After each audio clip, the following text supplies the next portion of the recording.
Yeah, you stay here, Bob. Mommy will go to work. Okay?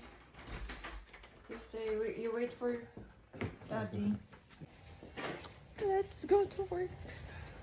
Let's go fly, guys.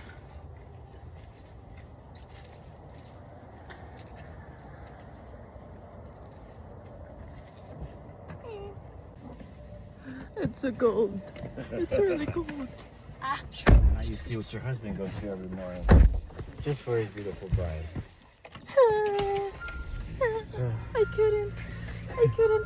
I want to go to the Philippines. We I have want to go earthquakes. back. I want have earthquakes. earthquakes. Earthquakes and snow. So